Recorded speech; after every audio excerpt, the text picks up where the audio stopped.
Olá, olá pessoal, tudo bem com vocês? Sejam todos muito bem-vindos a mais um Altercast, esse programa especial aqui com um convidado muito bom.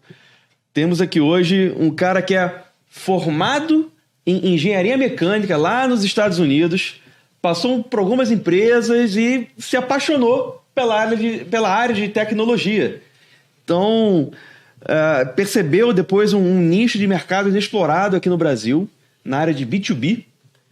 Já vem aí há 3 anos trabalhando em cima desse mercado, evoluindo esse mercado e se tornou uma referência para quem está buscando um software para sua empresa, para quem está buscando melhorar o dia a dia da sua empresa, dos seus funcionários. Com vocês, Eduardo Miller, o fundador da B2B Stack. Tudo bem? Tudo certo, Léo. Tudo bom, Marcos? Olá, tudo bem? Obrigado pelo convite. É um prazer estar com você aqui hoje na nossa mesa.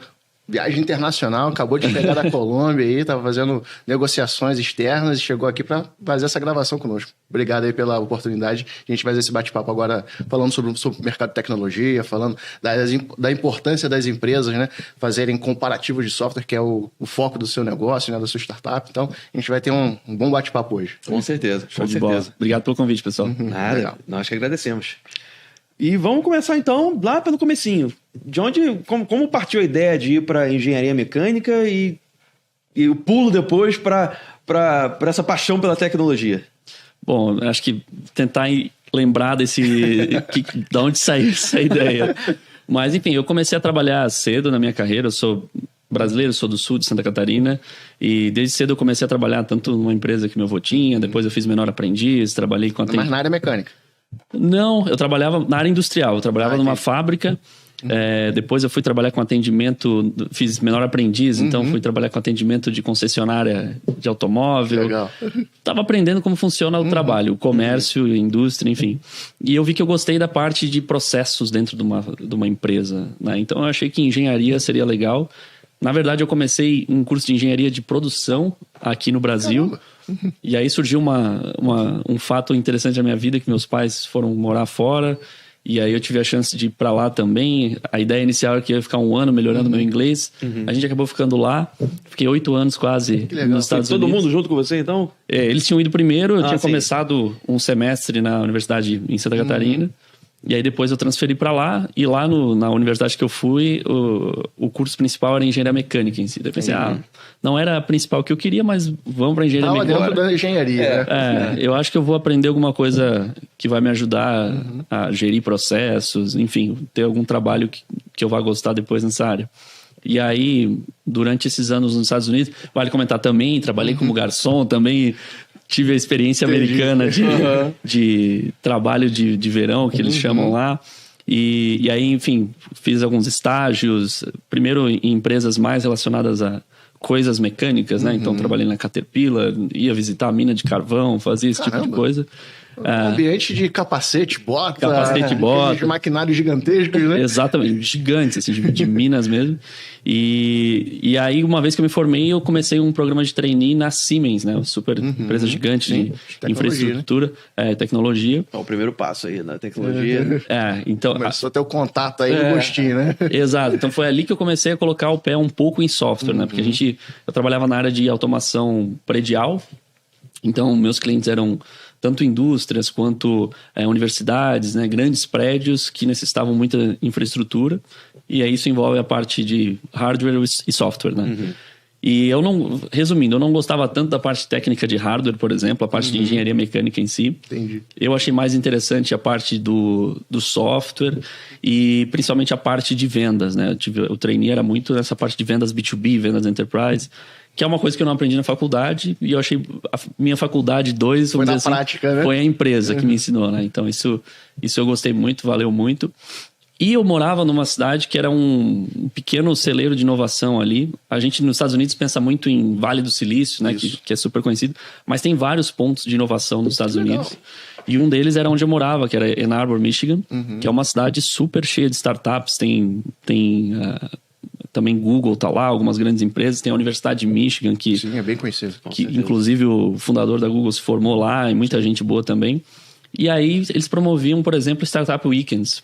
E eu passei aí por diversão, sabe? Eu pagava para ir... Acompanhar ali o processo, as ideias, a criação, como que formava aquele processo todo, né? Exatamente. E para quem não conhece, Startup Weekend é um fim de semana que você vai e é meio que uma... Imersão, né? Imersãozinha, uma competiçãozinha, você forma uma equipe complementar. Então imagina que a gente tem uma equipe, um designer, um desenvolvedor e um desenvolvedor de negócio, por exemplo.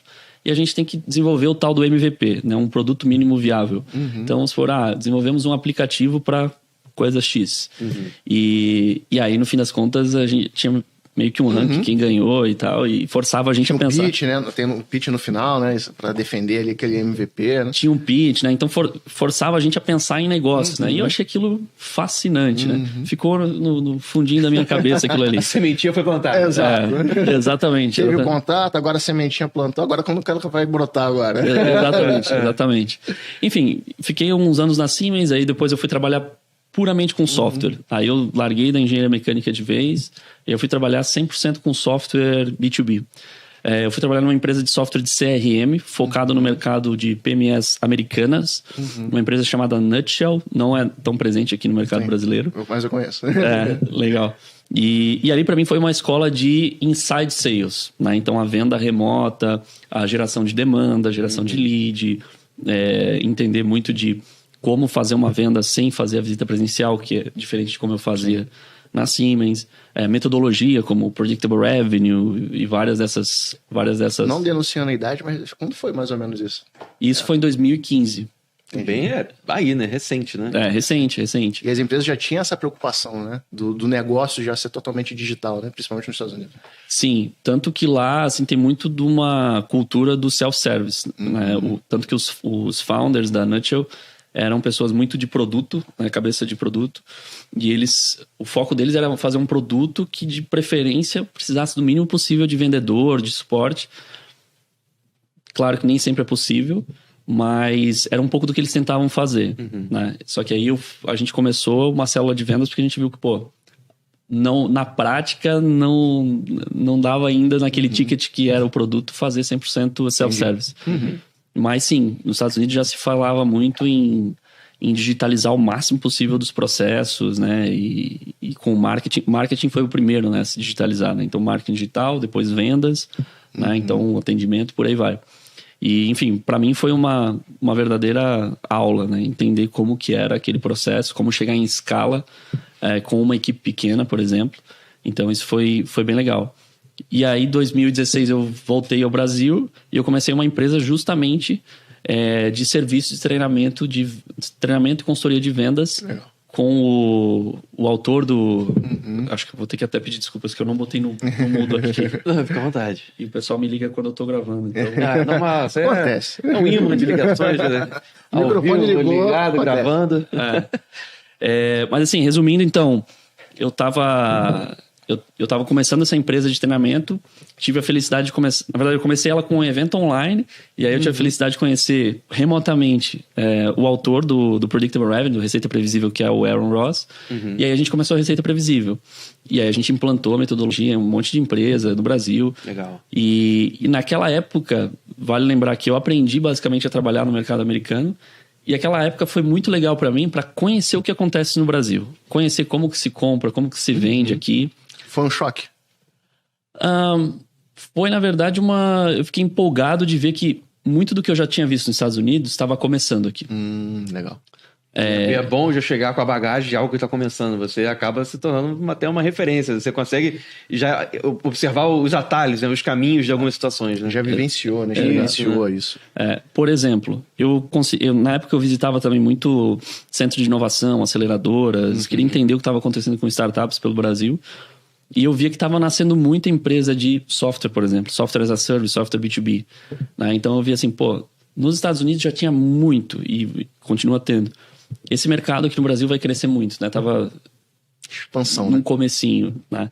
Então, isso foi algo interessante e ao mesmo tempo eu entendi que as empresas estavam passando por mudança de geração, onde, diferente da época de empresas dos meus avós, que se fazia gestão com uma caneta na orelha, a gente está vendo digitalização, né? A nova geração que está vindo para cargos de gestão quer trazer uma camada de produtividade com software, por exemplo. Né? Então foi algo...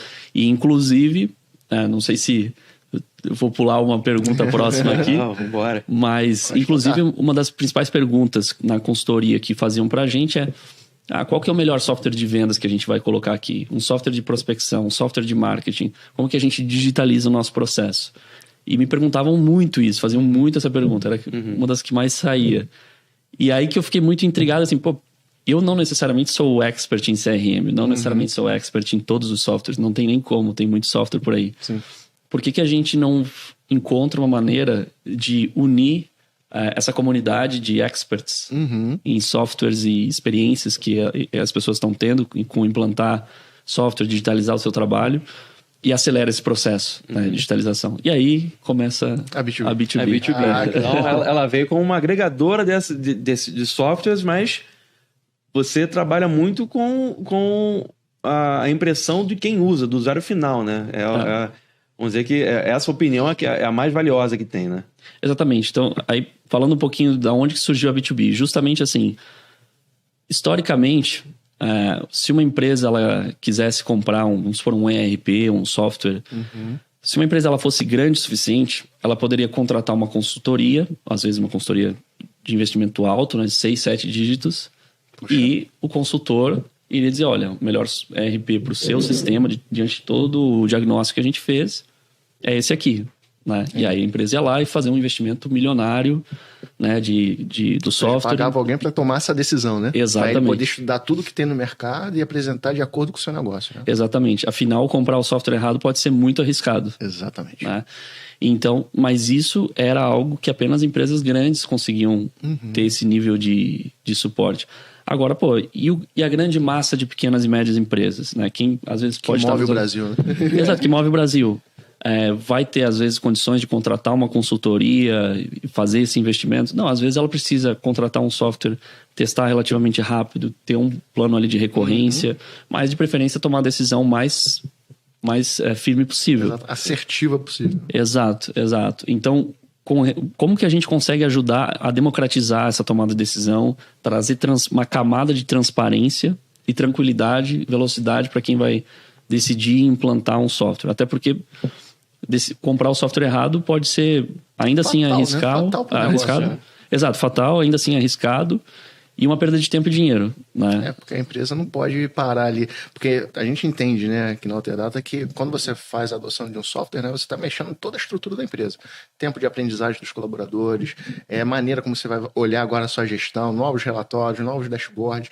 E assim, não é uma decisão igual um B2C, né? Vou comprar um refrigerante X, não gostei, vou comprar um refrigerante Y, tá tudo certo. Não, você está colocando a sua vida financeira, a vida da sua empresa, do seu PJ, né, em um software para poder controlar e gerir, fazer toda a sua gestão, né? A gente entende isso. E por isso que muitos empresários têm esse receio, né? De qual software que eu vou, por isso que vai muito por indicação, né? Exato. Mas a indicação é igual o mecânico e médico, às vezes sai para um, sai para outro, né? Então tem que ter alguma maneira de você realmente olhar, analisar e falar, não, esse aqui se enquadra melhor no negócio. Então foi aí que teve o seu day one, né? Por assim dizer, né? Exato. Você seguiu assim, poxa, acho que aqui tem uma oportunidade para mim construir essa comunidade. Aí você construiu o quê? Uma comunidade? Como que é o B2B, essa comunidade, onde a gente coloca software ali? Quem que fala que é bom, que é ruim? Como que funciona isso? Boa. É os consultores? É os usuários? Eu quero entrar nisso, mas até acho que é legal entrar um pouquinho em alguns problemas que eu já vi. Sim. De pessoas que compraram software errado. Porque é um pouco bizarro. Por exemplo, uma empresa comprar um software e a equipe não usar. Que isso? É possível isso acontecer. Não adotar. Né? Porque a cultura da empresa, o cara tá acostumado com aquele software. A resistência interna é muito alta, né? É alta também, né? Isso pode acontecer muito em vendas, por exemplo. O gestor toma uma decisão porque, olha, eu quero esses analytics aqui, mas o usuário final não adotar. Ao mesmo tempo, o contrário pode acontecer também. Já vi pessoas que, que legal que essa empresa usa tal software. Existe isso também. Eu já vi empresa que comprou software de Big Data, por exemplo, e pagou altos valores, só que não tinha o pedaço de informação que ela precisava, o pedaço de dado que ela precisava. Então, assim, não alimentava, então. Exato. Então, assim, às vezes no encantamento da conversa com vendas, né, pode acontecer esse tipo de coisa. Então, por isso que surgiu essa questão de, é doloroso, é difícil, às vezes, comprar software. E vale comentar outra coisa.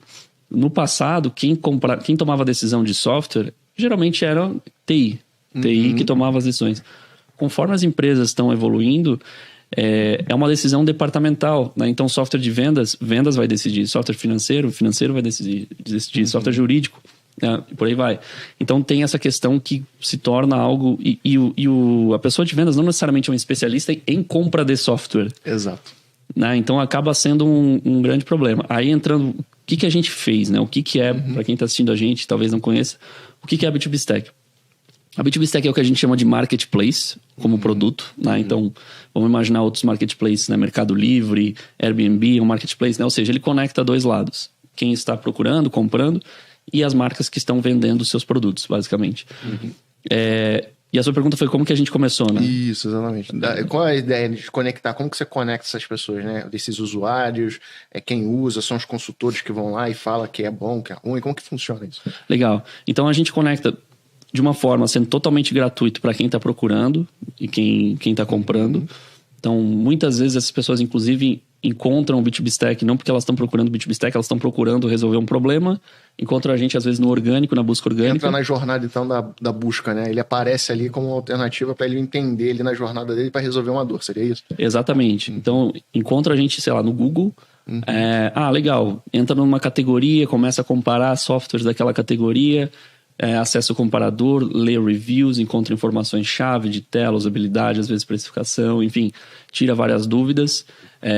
E aí sim, eu quero falar com alguém lá, quero falar com vendas, solicita um contato, começa uma RFP dali mesmo, e aí sim é acionada a marca que vai auxiliar nesse processo de vendas. Então, desse contato, ele vai direto já para a empresa e a partir dali a empresa daquele software assume aquela... Exato, aquele processo de vendas. É legal que então ele tem uma vitrine ali, né? De opções de software da dor que ele está precisando solucionar, né? Exatamente. Com dor, estou precisando de um sistema de CRM. Então ele vai ter várias opções de CRM ali para ele poder entender e ler um pouquinho sobre cada uma das empresas, né? Exato. Você falou de review, né? Sim. Eu acho que o review é a indicação, né? Seria isso?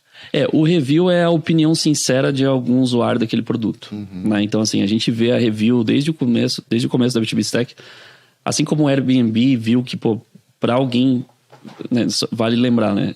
Quando o Airbnb começou, muita gente falou, isso aí nunca vai dar certo. Né? Hoje é a maior empresa do ramo de hospitalidade. Muitas empresas de startup que estão nascendo escutam muito isso, né? Porque imagina que é arriscado você ficar na casa de um estranho, né? Sim. Um dos elementos que o Airbnb viu que traria mais confiança nas pessoas para tomarem essa decisão é a review. O que é a review? Legal, o Léo ficou num apartamento e falou, olha, apartamento muito bom, limpo, confortável e tal. Eu vou me sentir confortável também, baseado nessa opinião validada, verificada. Eu acho que a grande maioria das pessoas, qualquer serviço hoje, a primeira coisa que procura é a opinião de alguém que já usou aquele serviço, já comprou aquele produto, né? Exato. Acho que é a parte mais fundamental hoje de uma venda, de um produto, é a opinião sincera, como você falou, né? Exatamente. Né? Então, o que a gente procura fazer é justamente dar esse espaço para quem já utiliza ou já utilizou um produto poder ir lá e falar, olha, eu de verdade gostei desse produto porque eu estava com tal problema e eu resolvi dessa forma. O problema que ele me resolveu foi tal e tal e tal. Eu gosto muito que eles têm tal funcionalidade. Gosto muito que o suporte tá ali para mim quando eu preciso, né? E vice-versa, né? A gente não necessariamente é um local de reclamação. Pode ter review negativa também, mas... Acontece, né? Se o software se propõe a algo e não faz, o usuário tem a liberdade também de se expressar, né? Exato. E tem essa transparência, assim, você pode encontrar, às vezes, assim como no Airbnb, no B2B Stack, uma review negativa. E acho que dá mais credibilidade ainda, né? Sim. Tanto para a plataforma quanto para o produto, que o produto pelo menos tem a oportunidade de melhorar, né? Sim. E fica algo mais real ainda, né? Sim. Porque não vai existir a solução perfeita para tudo, né? É o mundo de Alice, né? Exato. Então, assim, voltando até, acho que onde vocês estavam comentando, né?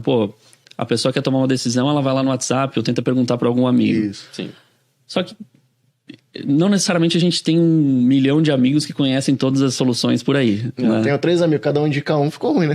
Exato. Qual o melhor? Exato. Onde você tira a prova, né? Exatamente. Então, o que a gente tem procurado fazer é crescer essa comunidade e incentivar essa comunidade a deixar a sua opinião para o máximo de produtos possíveis. Legal. Quanto mais as pessoas deixam a sua opinião, mais o próximo que vai entrar lá, começar uma comparação, analisar, vai ter insumo para ter tranquilidade de uma tomada de decisão, vai ter confiança. É criar a mesma comunidade mesmo, né? Que as pessoas se ajudam, vocês são só o intermediário ali, né? Mas na verdade quem dá a opinião, quem faz ali vamos dizer assim, a decisão se aquele produto é realmente bom ou não, é o usuário final, né? Exato, exatamente. A gente se considera, o nosso papel é fomentar uma comunidade. Se a gente quanto mais a gente conseguir trazer uma transparência e incentivar pessoas a deixar a sua opinião sincera, mais o próximo vai estar munido de... E quando começou essa plataforma? Começou 3 anos atrás, começou ali em 2000 a gente começou um blog mais ou menos em 2018, mas oficialmente a gente começou em 2019. Que legal. Então, a gente começou a construir a plataforma. E então lá que foram... Iniciou toda a jornada, começou daí, né? Toda a jornada dali. Diga-se passagem, a parte mais difícil de um marketplace é o começo, assim. Entendi. Acho que nunca é fácil, mas o começo ali, pô, no marketplace normalmente tem um problema que é, o que vem primeiro, o ovo ou a galinha? Entendi. Né? Será que vem primeiro a gente fazer algo para trazer mais usuários ou a gente faz algo para trazer as marcas? É verdade. Esse foi o primeiro desafio que a gente teve. E a gente optou, não, vamos fazer algo primeiro para agradar os usuários. Tá? Então, sim, eles são os principais ali que vão opinar para influenciar outros, né? Exato, exatamente. Então, no comecinho, a primeira curadoria, mas as primeiras entradas na plataforma foram vocês mesmos que elencaram alguns softwares que vocês acharam relevantes, ou foi em contato direto com a empresa, fazendo aquele marketing empresarial, né? Nossa plataforma aqui está surgindo, conta como é que foi esse comecinho, né? Legal. O primeiro foi a gente mesmo fazendo muita curadoria, até hoje a gente tem um time de curadoria, e a gente mesmo listando software por software na mão, muitas vezes. Entendi. Criando categorias, fazendo curadoria, fazendo conteúdo, pesquisando informação na internet. Eu mesmo fazia algumas, dentro de categorias que eu conheço mais, como vendas, por exemplo, eu fazia conteúdo sobre isso. Então, o começo foi muito trabalho braçal ali de criação. E alimentar mesmo a plataforma. Exato, exatamente. E aí a gente testou várias maneiras de incentivar pessoas a venham nos ajudar a fazer parte disso, a construir isso junto. Ou seja, ajudar como? Com a sua review, com a sua opinião, né? E aí a gente foi testando várias formas, foi chegando a nível de milhares de reviews e aprendendo melhor como fazer isso. Eu acho que foi interessante que ele começou ali em 2019, 2020 começou a pandemia, né? E Exato. teve um boom de busca de software. Exato. Qual o software agora que vai servir? Às vezes a pandemia prejudicou alguns negócios, mas no teu caso eu acho que alavancou, né? Alavancou porque assim... porque desde o começo a gente sempre... A gente teve... Por mais que eu nunca tinha feito um marketplace antes, a gente teve... Desafio, né? Foi um desafio. A gente teve a alegria de ter alguns mentores e investidores que entendem muito de marketing digital. E uma das dicas-chave que a gente recebeu lá no começo foi a gente fazer o produto o máximo possível de amigável para usabilidade, né? Para usabilidade e para os mecanismos de busca orgânica, né? Google. Então, trabalhar bem SEO, né? Exato. As palavras-chave ali que você vai usar, né? Até você começou com um blog, né? Também é muito bom também você ter um blog para ter esse conteúdo rico, ter essa relevância, né? Exato. Então, blog, a gente faz conteúdo diário, né? Então, a gente sempre foi trabalhando isso. Para quem trabalha com marketing, sabe que SEO tem um lado bom e o lado difícil que toma tempo, tem que ter uma certa paciência, né? Só que o legal é que foi crescendo, né? Então hoje a gente bate aí 1 milhão de visitas mês. Caramba! Impressionante. E basicamente foi tanto desse trabalho de formiguinha, de consistência, mas claro, com certeza, pandemia, mais pessoas vieram procurar por soluções, né? Seja VPN, solução para marketing, para RH, para trabalho remoto. A gente criou uma categoria só de trabalho remoto. Então, a necessidade do momento, né? Então vamos aqui. Exatamente. E aí as empresas começaram também a fazer seus cadastros, usuários. E hoje tem quantas empresas, assim? Só pra gente ter uma noção, assim, tem algum número já? Sim, produtos ou... Produtos, assim, de software pra comparar, assim, deve ter o quê? Deve ter milhares já. Sim, hoje tem mais de 25 mil produtos. Caramba! Então é um bom portal pra você achar um software. Não vai falar que não pode, que não faltar, não vai ter faltar, não. Categoria pra todo mundo vai ter lá, ele vai encontrar qualquer... Tem 600 categorias. Olha aí. E Rapaz. assim, tem desde as categorias muito core, né? Tipo um ERP para qualquer porte de empresa, por exemplo, mas também categorias muito específicas, né? Então, software para gestão de veterinárias. São bem nichados também, né? Tem um pouco de tudo. É o Google das empresas.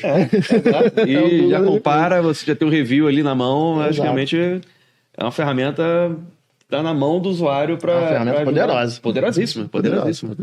Então, assim, o nosso trabalho ali mesmo com esse número de ferramentas, a gente considera que é um trabalho constante de tanto fomentar, enriquecer essas categorias com mais informação, trazer a comunidade a deixar reviews para mais ferramentas, né?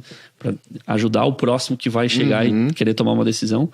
E não só isso, ajudar as pessoas que estão no momento de educação ainda. Verdade. Então a gente entende que numa empresa, as pessoas elas que vão comprar um software, por exemplo, elas não vão comprar um software porque elas acordam de manhã, poxa, que vontade de comprar um HCM, um CRM. Não, elas querem resolver algum problema, né? Então, isso é todo um processo de uma curva de aprendizado, né? Toda uma educação que a pessoa tem que passar. Ela tem que entender, muitas vezes, primeiro, antes de ela estar muito fixada num software, via de regra, ela deve ter que pensar qual problema ela quer resolver, qual processo que ela quer, às vezes, deixar mais fluido, ou o que ela precisa de mais informação, mais dados, mais analytics. E aí sim ela entender se existe uma categoria para aquilo, começar a fazer um processo de comparação, né? Então é todo um passo a passo, uma jornada de compra, né?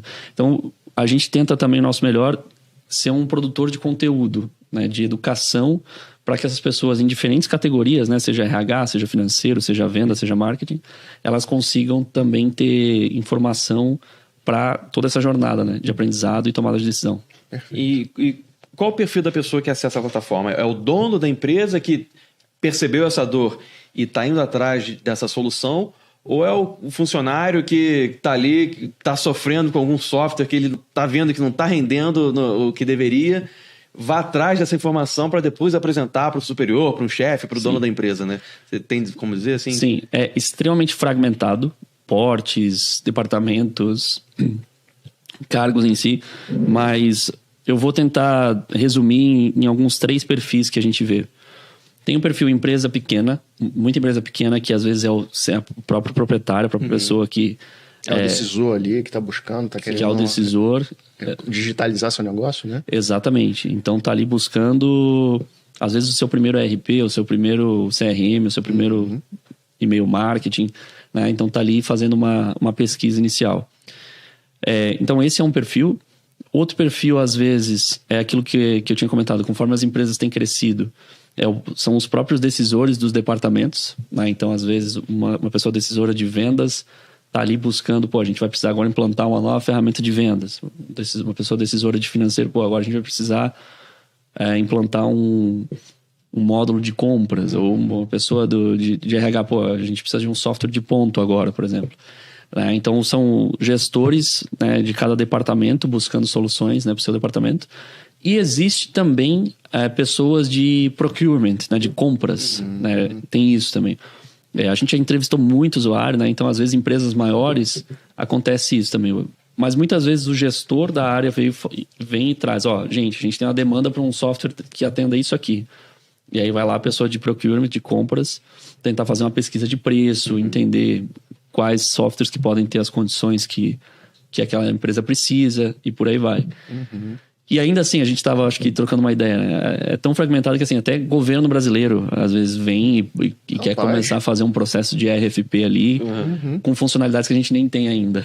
Então já se tornou realmente uma referência. Aí a gente pergunta, eu não lembro de nenhum outro site aqui no Brasil que seja parecido. Tem algum aqui no Brasil? Ou acabou dominando tudo aqui no mercado brasileiro, América Latina, não sei como um todo?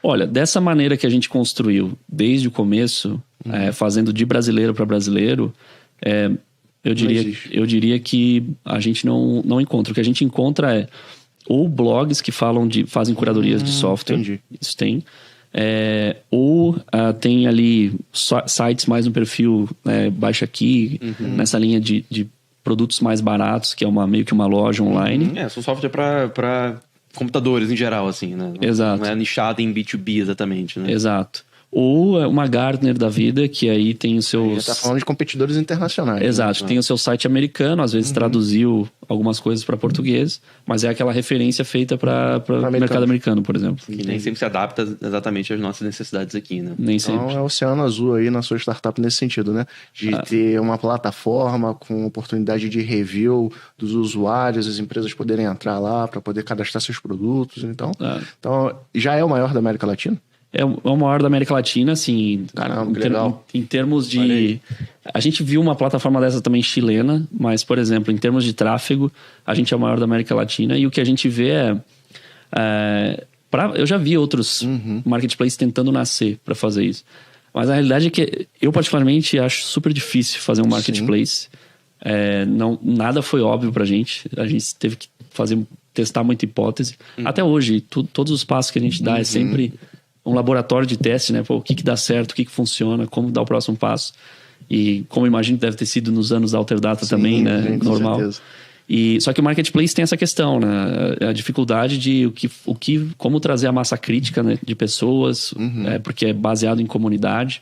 Então, no começo é muito trabalho pesado na mão mesmo ali.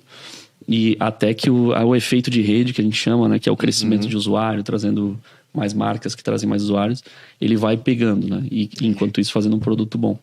Então, é difícil fazer. Geralmente, marketplaces, em geral, tem poucos, né? Não é igual, às vezes, um software, tipo um CRM, que tem muitos.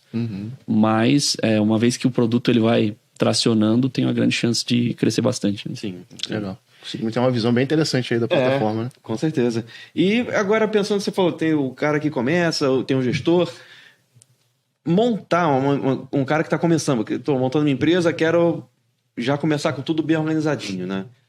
Existe a quantidade ideal de ferramentas? Como é que ele monta esse stack de ferramentas, né? Sim. Porque tem o perigo de o cara sair contratando um monte... Virar DJ de ferramenta que eu falo, né? Isso, né? Tem um monte de ferramentas que realmente ou não se conversam, né? Tem esse risco, né?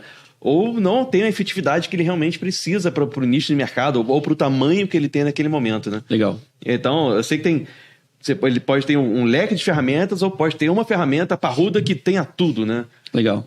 Como funciona essa escolha, né? Qual seria vamos dizer assim, o stack ideal de ferramentas que um cara que está começando pode ter? Legal, maravilha. Até gostei que você fez a pergunta dessa forma, porque caso alguém não conheça, essa expressão stack, né, significa literalmente uma pilha. Sim. Mas o stack que a gente... Acho que muito desenvolvedor está acostumado a usar essa expressão. Tem a ver com você usar diferentes produtos digitais, né, diferentes softwares, de preferência que se conversem, em vez de você usar, às vezes, um sistema, né? Algumas décadas atrás, às vezes, você contratava um desenvolvedor, faz um sistema para mim para o financeiro, aí faz um para mim para vendas, e é uma coisa só, né? E aí precisava fazer toda a manutenção daquilo. Hoje em dia, o que é legal é que você pode ter um stack, né? Um software para vendas, um para marketing, um para financeiro, um para RH, e de preferência eles se conversarem, né? Então, é a nova era do software que a gente vive hoje. Mas aí, para responder a tua pergunta, para quem está começando, acho que a primeira coisa que eu diria para tomar cuidado é não ficar muito apaixonado por, eu tenho que usar tal software porque é legal, né? Eu vou fazer uma operação para usar tal software, seja de vendas, de marketing, o que quer que seja. Pensar primeiro, qual que é o seu cenário, o que você precisa resolver? Você quer começar, por exemplo, vou usar vendas, que é o que eu conheço mais. Você quer começar uma operação de prospecção ativa, por exemplo. Legal, será que você precisa já de cara ter os softwares mais sofisticados no mercado? Geralmente não. Geralmente você pode começar a nível de gerar algumas listas, fazer alguns testes, entender suas taxas de conversão, ver o que funciona melhor, minimamente organizar essa informação. Então, sim, por mais que sou do B2B Stack, mas às vezes você pode começar com uma planilha. Às vezes dá para começar pequeno, depende também do quão rápido você tem que validar coisas e testar coisas. Uma vez você entende já qual que é um processo mínimo do que você quer resolver, quais vão ser gargalos que você vai ter. Por exemplo, você vai ter um gargalo de gerar listas, por exemplo, legal. Então, talvez você já precise de alguma ferramenta que te gere listas. Você vai ter um gargalo, por exemplo, com o fluxo de vendas, legal. Então, talvez vai ser legal você ter um CRM que tenha uma função de funil de vendas, por exemplo. Você vai ter um gargalo com conciliação bancária, gestão financeira, então talvez é importante você ter um ERP. Então, eu diria sempre pensar de uma forma... Primeiro pensa no problema, né, nos processos que você vai precisar resolver. E aí começa simples. E escala, né? Para quem é muito pequeno, eu tomaria cuidado com ferramenta, com tentar de cara já ir com uma ferramenta que faça tudo. Tenta entender primeiro se é uma ferramenta que vai te ajudar muito, que vai ser core, aí tudo bem. Até bom, depois se puder escalar com essa mesma ferramenta. Mas assim, eu sei que eu não estou dando uma resposta muito específica, porque cada cenário... Sim, claro. Tem a sua especificidade, né? Exato. Mas o que você falou, Eduardo, eu acho muito válido. Para todo mundo que eu também converso, outros empresários, tô começando meu negócio, eu falo, cara, papelzinho, uma planilha. Sim. Desenha. Faça primeiro o desenho do seu processo, de como funciona. Porque quando você coloca no papel, aí você consegue entender onde você está, consegue fazer o seu norte, começar a fazer sua navegação, né? Sim. E aí sim, você vai começar a procurar o software ideal. Sim. Porque você pode ter uma coisa na mente, mas quando você planifica ou quando você começa a estruturar, tu fala, opa, é diferente. Exato. Não é bem isso não, igual você falou. Às vezes é funil de venda, às vezes é na entrada na prospecção que eu preciso dar mais atenção. Quando você tem esse cenário, aí o seu poder de decisão, até mesmo para você escolher a ferramenta, fica mais seguro. Não, meu problema é esse. Então, essa ferramenta me atende nisso? Beleza, aí você consegue ali acertar em cheio aquela parte. E o que você falou, às vezes quando você escolhe uma ferramenta e consegue crescer nela, melhor ainda, né? Tu pega um pedacinho dela, não, é isso aqui que eu quero focar. Aí tu vai lá, consegue. Agora a segunda etapa é essa. E é bem interessante. Tem muitas empresas, né? No momento jabá aqui, mas a Alterdata faz isso, né? Pega desde o pequenininho até o grande, né? Sim. Tem software ali para cada momento ali, né? Eu acho bem interessante isso, né? Essa oportunidade. E a Alterdata tá dentro da B2B Stack desde 2019, pelo que eu me lembro, né? Tá lá. Chegamos juntos desde o comecinho, então. Desde o comecinho. Que legal. A gente se conheceu, inclusive, num evento que a gente tava angariando review. Exatamente. Interessante, né? Então, foi daí que surgiu aí toda uma parceria da Alterdata com a B2B Stack nesse sentido. Tem bastante software nosso lá para entrar na competição lá de reviews lá. Os usuários nossos ficam à vontade lá para poder fazer os seus reviews e a gente entrar lá nos quadrantes lá, que é extremamente importante lá, porque 25 mil software aí você tem que começar a sobressair. Sim, exatamente. A lojinha oficial lá. Exatamente. Bom, Eduardo, vou fazer uma pergunta aqui, que a gente estava conversando antes aqui sobre as startups, né? A gente está passando esse ano aí pós-pandemia não, ainda finalzinho da pandemia, né? Muitas empresas aqui no Brasil, as startups aí começaram a fazer algumas demissões, você como uma startup aí com rápido crescimento, essa é a ideia de uma startup, né? De você não precisar ampliar gigantescamente a sua produção, né? Então, como produto digital, você se torna uma startup. A gente viu aí Quinto Andar, Loft, várias outras empresas grandes aí fazendo os desligamentos, né? Aí a gente tava brincando aqui perguntando, né? Será que acabou o sonho de verão das startups? É um problema agora para frente as startups aqui no Brasil, principalmente digitais? Como que você enxerga esse cenário aí macroeconômico aí de tudo que está acontecendo, até mesmo para o futuro da B2B Stack? Legal, não, muito bom. A gente sendo uma startup, a gente está sempre de olho, né, no mercado também.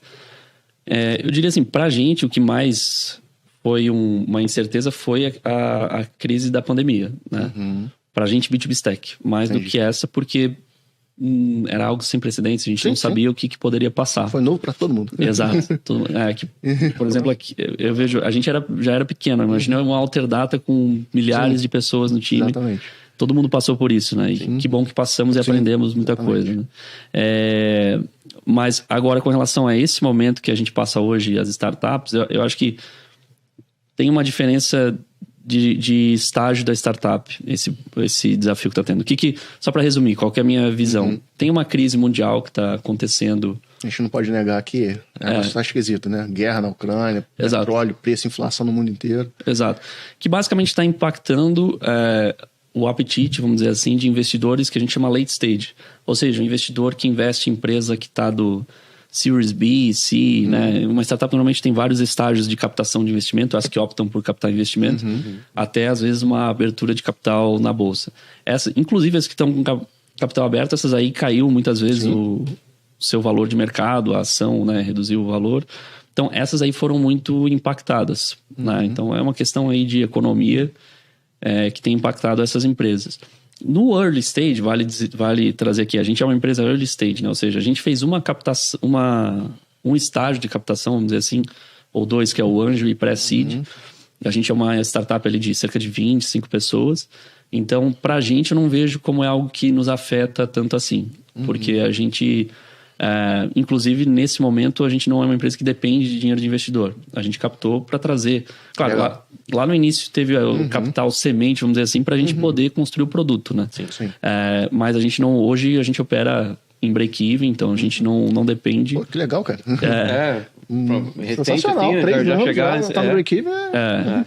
Inclusive, assim, a gente é uma empresa que teve uma cultura muito que a gente chama bootstrap. A gente, ao invés de captar muito dinheiro, a gente desenvolveu o produto e testou muitas formas de onde que ele para de pé financeiramente. Precificação, modelo de negócio, né, por onde começar, tendo um produto que monetiza com quem compra ou com quem vende, né? Então a gente fez vários testes e hoje ele opera de uma forma arquivada, a gente opera de forma enxuta e tudo mais, ou seja, acaba não afetando a gente, né? A gente poderia seguir a empresa sem mais fazer captações. Então, o que eu vejo que essa crise que afeta são startups que já estavam contando com uma próxima captação. Entendi. E aí os investidores ficaram um pouco, não sei, toma um cuidado aí, porque não sei se ele na frente vai chegar do jeito que você queria. E aí elas tiveram que dar uma reduzida às vezes nos custos. Se eu capto milhões, eu tô prometendo bilhões, né, na frente, né? Exato. Para devolver, né? Exato. Sim. Então essas empresas, inclusive, né, você citou algumas startups, a gente viu algumas crescendo muito rápido, né? Sim. Que por um lado, assim, pô, que legal, que excelente, né, essa explosão, mas por outro... O quanto sustentável é, né? Às vezes se vem uma crise dessa, vai acabar afetando. Então, respondendo a tua pergunta, eu não acho que é um vamos dizer assim, acabou o sonho, vamos dizer assim, eu acho que como toda crise, é um momento que essas startups late stage, elas têm que se adequarem, né? Elas têm que, infelizmente, se tiver que, às vezes, reduzir custos, fazer isso. E depois, em termos de software, vale comentar, a maioria dessas startups são empresas digitais, empresas de software. Sim. A Alterdata é uma empresa de software, né? Tem a frase que a gente gosta muito do Mark Andreessen, que é o software is eating the world, né? O software está comendo o mundo. Porque o software realmente é o que traz camadas de produtividade. Então, crises elas vão acontecer, mas o software ele vai continuar sendo adotado por empresas. Esses dias o investidor veio me perguntar, você acha que essa crise, por exemplo, as empresas vão comprar menos software? E a minha resposta é não. Acho que é o contrário. O contrário, né? Porque as empresas elas querem ter mais produtividade, elas querem reduzir custos, elas querem aumentar a receita. Precisa de ferramenta para isso, não dá para analisar isso só no papel. Aí sim, aí você já precisa, quando você está fazendo esse tipo de análise, aí você tem que ter uma ferramenta ali por trás, ali fazendo BI, tendo ali os custos ali apontados para granular, como a gente gosta de falar aqui, né? Granular aquela informação, que é isso. Aí você pode falar, vou para a esquerda ou vou para a direita. Né? Exatamente. Então assim, inclusive, eu estava analisando ali alguns números da Gartner que dizem que os gastos com software a nível mundial, eles crescem 4% por ano. Caramba! O gasto com software e IT, né, vindo de empresas. Então, com crise ou sem crise, o mercado consumidor de software continua. Empresarial, ele segue crescendo todo ano. Então, essas startups, às vezes, que estão passando por esse momento de dar uma enxugada, ok, mas eu acredito que depois elas vão voltar a crescer. Às vezes o valuation às vezes estava um pouco inflado, vai ajustar e tal, mas... aquele freio de arrumação, né? Exato. Cria-se novas bases para o novo crescimento, né? Exatamente. Eu também estava lendo algumas estatísticas, né, que mostram, né, que a gente teve muito investimento, né? Mas é normal, né? Isso acontecer realmente das startups, dar uma segurada, planejar um pouco mais a longo prazo, né? Porque aí trocou um pouco aquele crescimento acelerado para algo mais estável. Vale comentar também, historicamente, né? Eu acho que a gente estava até falando, né? Eu admiro muito empresas como a Alterdata que começaram há décadas atrás onde não tinha investimento anjo, esse tipo de coisa. Né? Então, no braço, né? Tinha que ser muito guerreiro para conseguir fazer esse tipo de empresa. Na linguagem da internet, quando era... A área de tecnologia era mato, né? Exatamente. Você tinha que abrir o caminho. E quando eu voltei para o Brasil em 2016, eu senti que estava ainda também incipiente. Não tinha também... Se a gente for ver o nível de crescimento de investimento em startups, o Venture Capital, por exemplo, ali de 2016 para cima foi crescendo, né? Então estava ainda se aculturando isso aqui no Brasil. Não vinha tanto capital americano de fora do Brasil para cá. Isso foi crescendo. Só que de um ano para cá também teve um boom muito grande, né? Investidor colocando dinheiro de maneira assim... acelerada. Então agora acho que deu uma amenizada, assim. Estabilizou, né? Talvez sai um pouco de um capital mais especulativo, né, para algo mais palpável, né? Então, beleza. Agora aqui são coisas que realmente vão acontecer. Então, como é que a gente se planeja para essa nova etapa, né? Exato. Nos últimos anos aí a gente triplicou, né, a quantidade de startup e investimento, mas o mercado cresceu também, assim, na mesma proporção, né, nesse sentido. Bom. E com relação aos prêmios que a B2B, eu sei que eles criaram uma categoria lá de reviews, B2B Awards. Então, conta um pouco mais sobre isso daí. Acho que a gente até ganhou o prêmio. Ganhou Alterdata Fleet. Exatamente. Sim. Que é uma startup interna nossa, do né? nosso grupo, exatamente. Uma startup do nosso grupo. Legal. O que a gente... Então, o que você está comentando é o B2B Awards, né? Isso, exatamente. Fala um pouco sobre ele, sobre essa premiação. Exato. A gente... faz já, desde o começo, a gente sempre teve essa visão, legal, além da gente trazer os usuários a deixar suas reviews, a gente também avisa para as marcas, olha, é uma boa ideia você incentivar também os seus clientes a avaliarem vocês, a sua comunidade de clientes avaliarem vocês, isso é bom para vocês, para sua marca, para o seu branding, né? Inclusive, no evento que a gente se conheceu, a gente estava ajudando um cliente a angariar reviews num evento, então isso foi bem legal. E aí uma ideia que a gente teve desde o início foi, vamos premiar, vamos reconhecer as marcas que estão fazendo um trabalho reconhecido pela sua base de clientes. Ou seja, criar uma premiação de software, o Oscar do software, com uma metodologia que é baseada em reviews, opiniões sinceras dos seus usuários, né? Então, quantidade, qualidade, recência de reviews e por aí vai. E aí faz já 3 anos que a gente faz o B2B Awards todo ano. Que legal. E aí, onde a gente... Todo ano essa premiação cresce, porque mais categorias participam. Lá no início era pouquinhas categorias, e hoje em dia são mais categorias, até porque são mais categorias com reviews, né? Sim. Categoria que não tem review não teria como a gente premiar, né? Claro. E aí, inclusive, a Alterdata teve já a premiação Alterdata Fleet. Legal. E, enfim, pra gente, a gente tem visto que é algo muito bom, tanto para os usuários entrarem no portal, eles veem o selinho, esse software já foi reconhecido, já ganhou um prêmio, quanto para as marcas que gostam muito desse reconhecimento também. Sim. E é uma prova social. Né? Isso aí. A prova social mais importante para uma empresa de software é isso, né? Os usuários falando sobre o seu produto, né?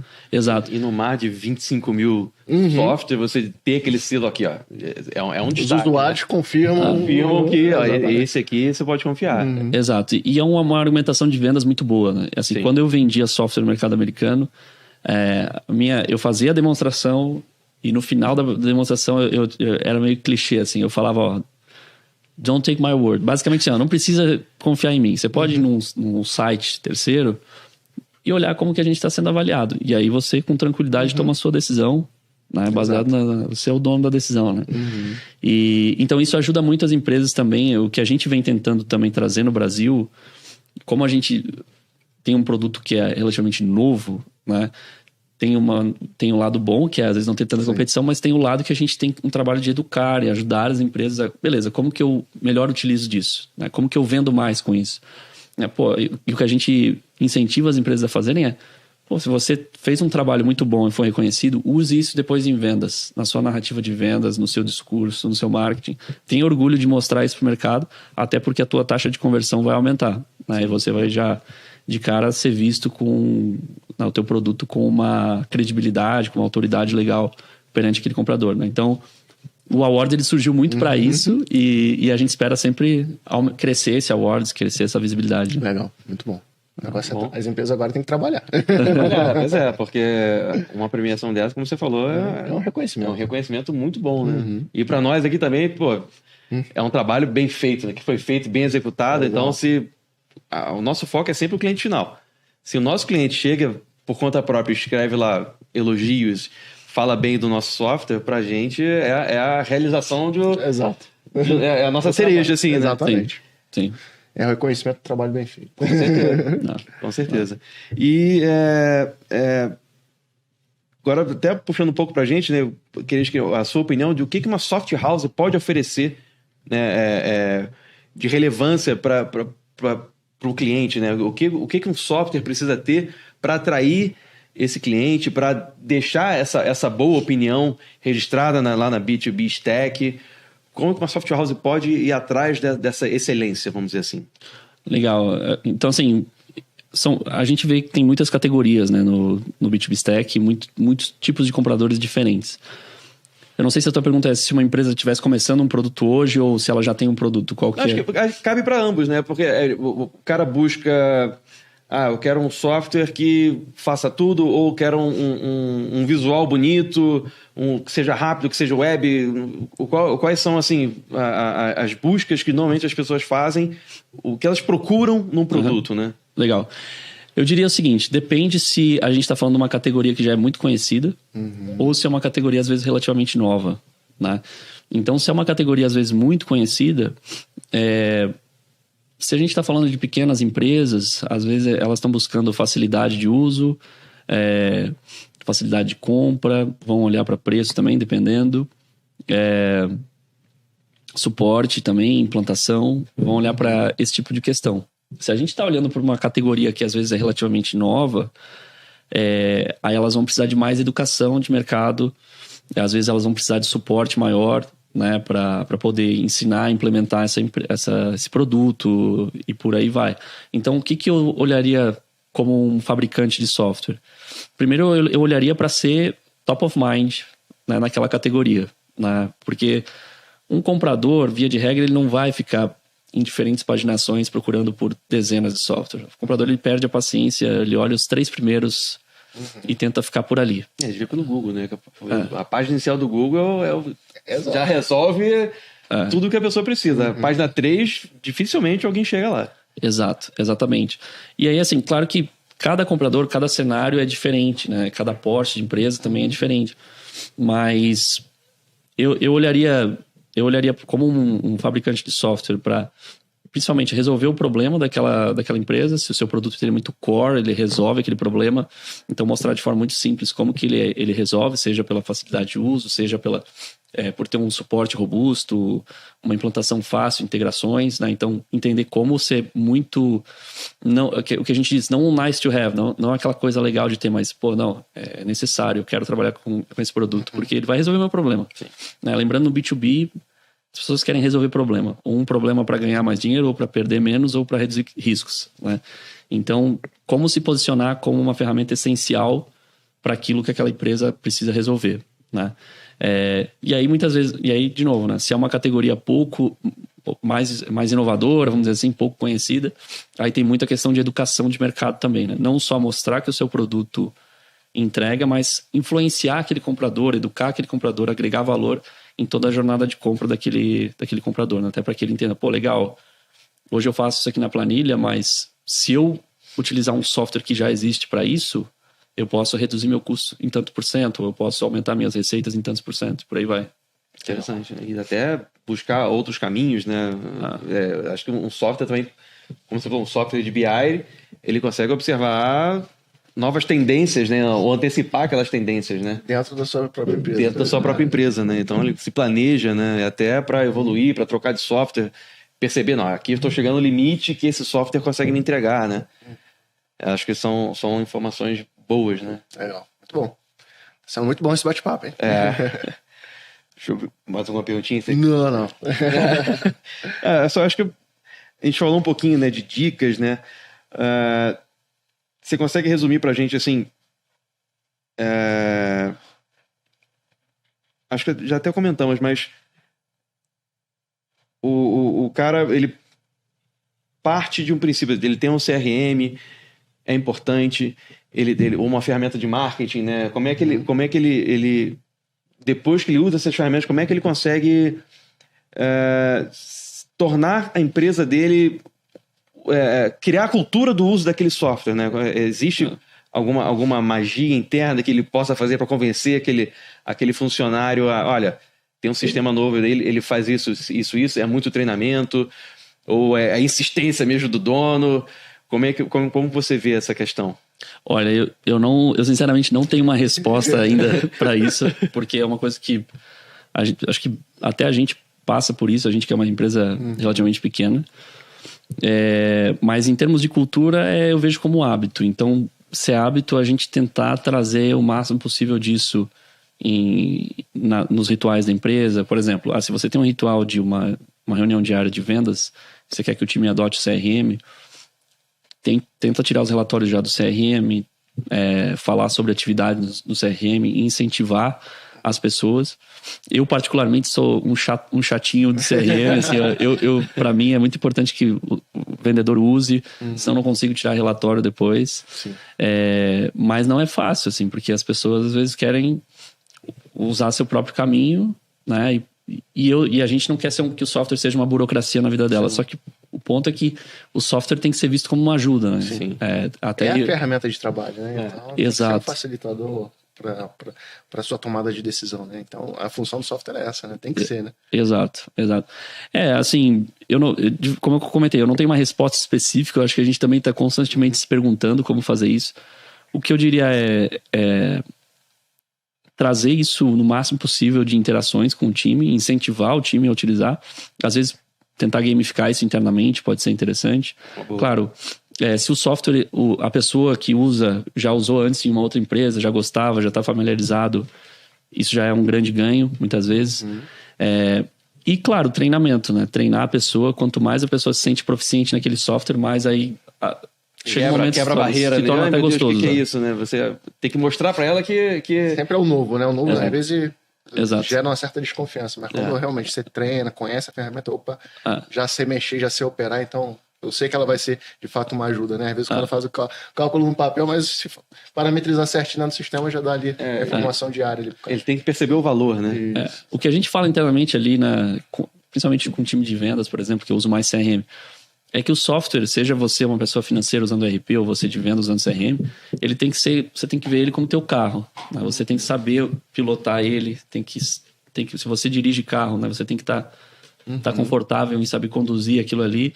Então quando você é muito confortável com o seu carro, você pode manobrar e você sabe que não vai bater. Sim. Então o software ele tem que ser visto, tem que ser sentido dessa forma, né? Você tem que ser tão proficiente nele a ponto de você saber que é teu carro, você liga ele, você começa o seu trabalho, você liga ele e você vai usar ele, né? E depois você consegue olhar no dashboard, ver como que foi, o que dá para melhorar. Exato. Esse é o cenário ideal, claro, né? Mas para chegar nisso tem que ter todo esse trabalho aí, todo esse aculturamento, realmente. Interessante. E quais são os planos para o futuro da B2B Stack? O que você planeja? O que você está almejando aí para os próximos anos aí? Legal. A gente está constantemente investindo em tecnologia, né? E a nossa visão, nosso sonho grande, basicamente, a gente quer cada vez menos que as pessoas tenham que ir no grupo do WhatsApp perguntar, e aí, quem já usou tal software? E aí, quem já integrou? Quem recomenda um software para tal coisa? E a gente consiga ajudar essas pessoas no nosso ecossistema, né? Nos diferentes conteúdos que a gente faz, nas reviews, em outras funcionalidades que a gente dá para trazer aí em breve de novidades no produto. Então, a nossa grande visão é isso, a gente conseguir ter um produto tão agradável, tão democrático e com uma comunidade cada vez mais engajada, que essas grandes parálises e dúvidas que as pessoas têm, a gente consiga ajudar elas a tomar essa decisão. No fim das contas, a nossa missão é isso, que as pessoas tenham mais transparência e velocidade para se digitalizarem e que a gente consiga conectar mais rápido, né? Então, quem quer comprar e quem quer trazer uma solução para essas empresas. É isso que, de forma muito simples, é isso. Mas resumindo, o roadmap de produto tá grande, então a gente vai trabalhar bastante. Ele quer que a indicação no WhatsApp seja o link da B2B Stack. Exatamente. Lá o comparativo, os quadrantes lá. É o que eu quero. Não, aqui, entra nesse site aqui, ó. Olha aqui, ali você tem toda a informação que você precisa. Exatamente. Quase um sinônimo, né? Indicação. Isso.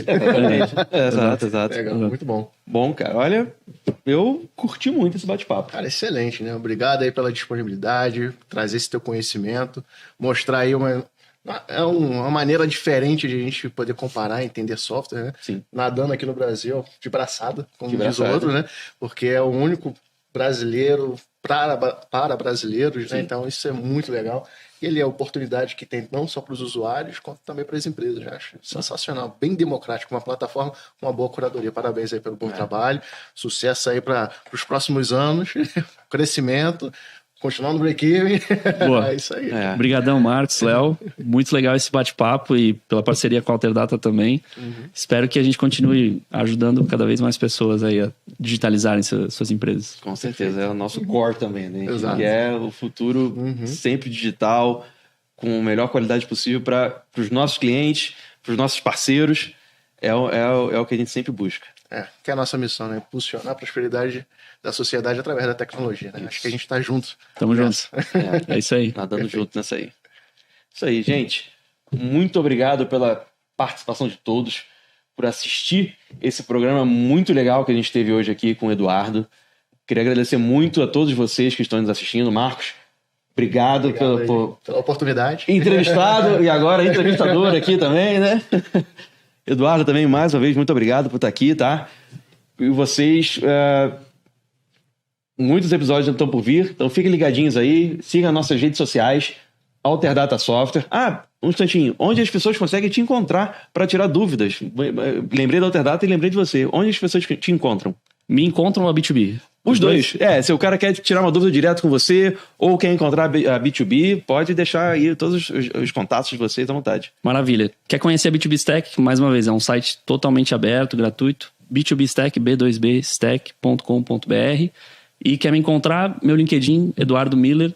Pode me adicionar lá e espero poder ajudar de alguma maneira. Pode perguntar que ele vai responder. Vou fazer o melhor. Legal, gente. Siga a Alterdata também nas redes sociais. Alterdata Contábil, Alterdata Varejo também. Todas as nossas novidades estão sempre sendo postadas por lá, tá bom? Um grande abraço a todo mundo e até a próxima.